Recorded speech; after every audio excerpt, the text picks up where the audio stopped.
Good afternoon, welcome to Rhyme of the Times for the week ending 15th of April 2023. Doctors stasis, Biden going places, trouble at the races, American red faces. For a long time doctors have been at pains to explain that they need more than marginal gains. They've been getting sick since 2008 of getting pay rises below inflation rate. Their patients are more, but their patience is less. For more or less 15 years they've been building up stress.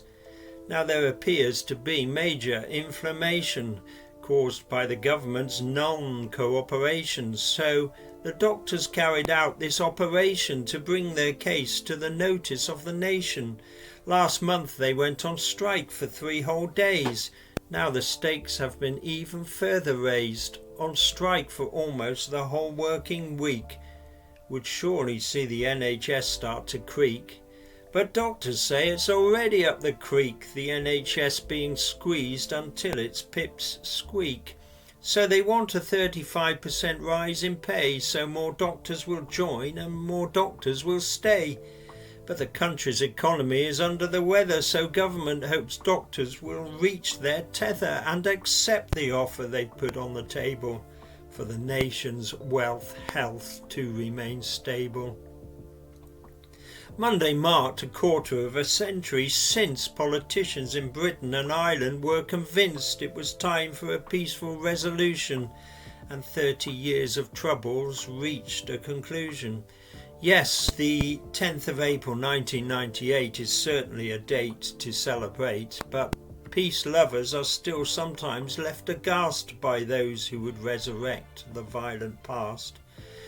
But the masked cowards and sick Grinches failed to attract many column inches with their attack on Londonderry police at a parade in protest at the Good Friday peace.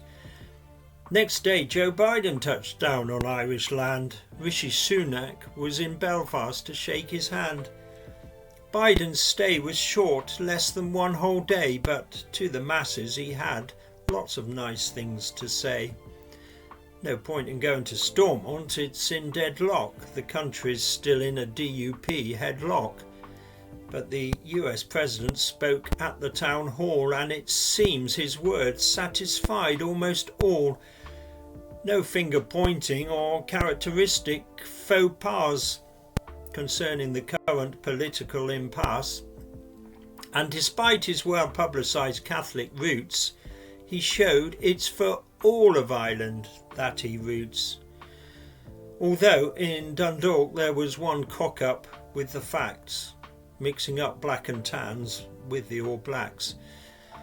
And then the trip entered into a second phase as Biden flew to Ireland and stayed for 3 days. In County Mayo he visited Ballina, where his great-great-great-grandfather had been a labourer, and he had sold some bricks and used the cash to sail the Atlantic. He had settled in America in 1851. The story was now told by his great-great-great-grandson.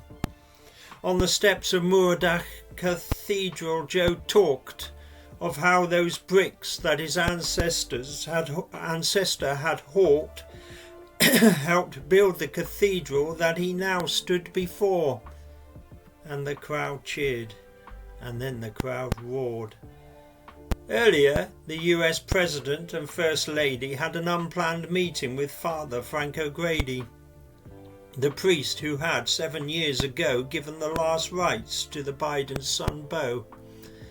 Joe Biden cried as he recalled with pain the death of his son from cancer of the brain.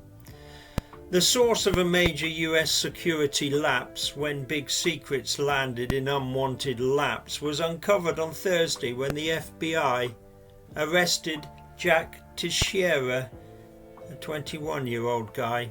The airman shared files on an online chat room, military secrets for his gaming mates to consume. But of course the secrets were soon all over the world, For America, a trail of embarrassment unfurled. Revelations about the USA spying on friendly nations, and some sensitive intel about Russia's invasion. And now Jack will likely learn a serious lesson. Government secrets are not for personal messing. The Grand National at Aintree is a horse race, some say the world's greatest steeplechase. As they approach the chair, jockeys' hearts are aflutter. On this day even non-gamblers have a flutter. And if you're a bettor, there is no day better, especially if you have money on an upsetter. But on Saturday, the big race was upset by protesters, making what they said was an animal rights gesture. Animal Rising broke through and got onto the track. The start of the race was put 14 minutes back. The police restored order and quickly arrested 118 of those that had protested. Animal Rising wanted the whole race stopped dead. It wasn't, and at the first fence, Hill 16 dropped dead.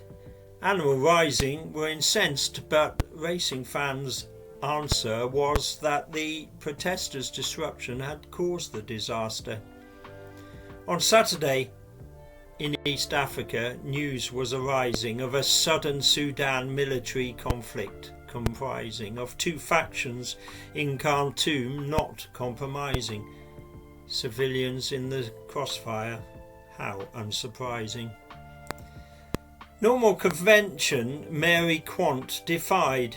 Her influence on fashion could not be quantified. The miniskirt and hot pants and much more besides. The swinging 60s culture she personified. On Thursday, the designer at 93 died.